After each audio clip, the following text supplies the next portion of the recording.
temas triviales.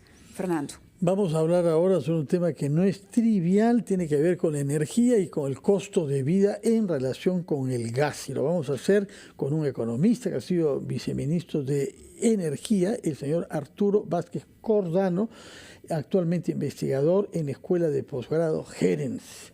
Señor Vázquez, muy buenos días. ¿Qué está pasando? ¿Por qué es que hay algunas polémicas en torno a las facilidades que se quiere dar para el acceso al gas natural, lo que ha motivado una reacción por parte de la Sociedad Peruana de Gas Licuado? Explíquenos en primer lugar, ¿cuál es la diferencia entre el gas, el GPL y el gas natural GNB, que ambos proceden de la misma fuente, básicamente camisea, ¿no? Sí, Fernando, muchas gracias por la invitación al programa Mávila, Fernando, por la oportunidad de dar estas declaraciones. En primer lugar, sí, efectivamente, tanto el gas licuado de petróleo como el gas natural vienen del yacimiento de Camisea en el Cusco.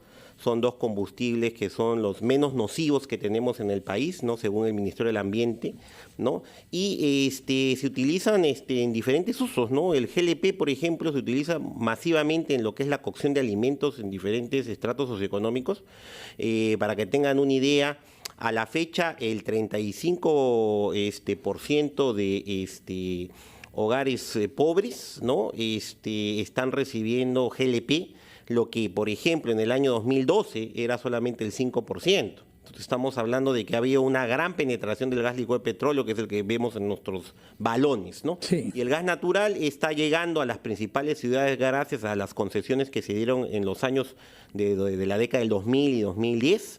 Y tenemos por red de ductos. O sea, ese gas viene desde el propio campo del Cusco a través de un sistema de transporte a las ciudades de Lima, Ica y diferentes ciudades del norte y sur del país. Ahora, ¿por qué es que la masificación del gas natural podría ser visto críticamente por los que son miembros de la sociedad del gas licuado? Yo no creo que haya una crítica a la masificación del gas natural, ¿no? Porque el GLP y el gas natural son combustibles complementarios. El gas natural está llegando vía redes de ductos a las principales ciudades donde hay suficiente economía de escala, o sea, hay una demanda importante, y el GLP está llegando a zonas donde el gas natural no va a llegar porque es muy difícil, Fernando, que se construyan redes de ductos en todos los pueblos del país, ¿no? Entonces, la masificación del gas apunta a las grandes ciudades, y el gran problema que tenemos ahí es que no se ha dado, por ejemplo, un proceso de concesión en las regiones del interior del país. Lo que está haciendo ahora el Ministerio de Energía y Minas es hacer pequeños proyectos pilotos en Huancavelica, en el Cusco, pero no hay un concesionario que pueda llevar las redes de gas en suficiente calidad y seguridad a las ciudades de las regiones. Usted nos adelantaba que el proyecto de ley que en este momento se está impulsando en el Congreso de alguna manera va a afectar, va a tener un impacto en los hogares más vulnerables, aquellos que están recibiendo actualmente vales de descuento GLP con recursos del Fondo de Inclusión Social Energético. Y ha dicho, se ha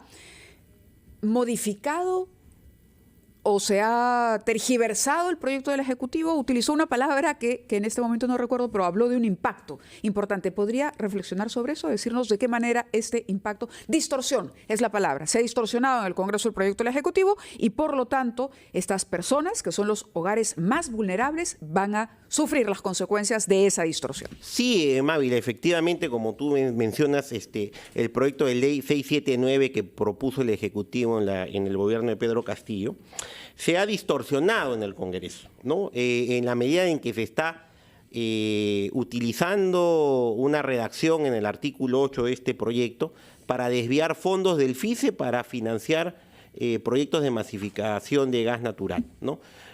En ese sentido, yo diría que la iniciativa debería lograr, por ejemplo, que las tarifas de gas natural sean eficientes y competitivas en función de un subsidio cruzado, pero no utilizar los recursos del FICE directamente, que es el Fondo de Inclusión Social Energético, que da vales de descuento para el GLP. Ahí tenemos, Mávila, 1.100.000 hogares que reciben el beneficio del vale de descuento. Y estamos hablando de descuentos de 25 soles, 43 soles y hasta 63 soles para financiar abaratar el costo de los balones. De los balones. Ha subido mucho. Exacto. Ya, pero que sería mejor poder reemplazar por gas natural llevado por ductos, más seguro y más barato. Claro, pero es que el gas natural no va a llegar a todos los pueblos del interior. ¿Por qué? Porque el gas natural requiere una escala de inversión.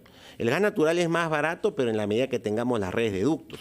Y por eso lo que yo le decía... ¿Por qué se teme que los vales a los que hizo referencia Mávila Huertas puedan ser puestos en cuestión? Lo que pasa es que el Fondo de Inclusión Social Energético ya está, toda su capacidad de financiamiento está cubierta.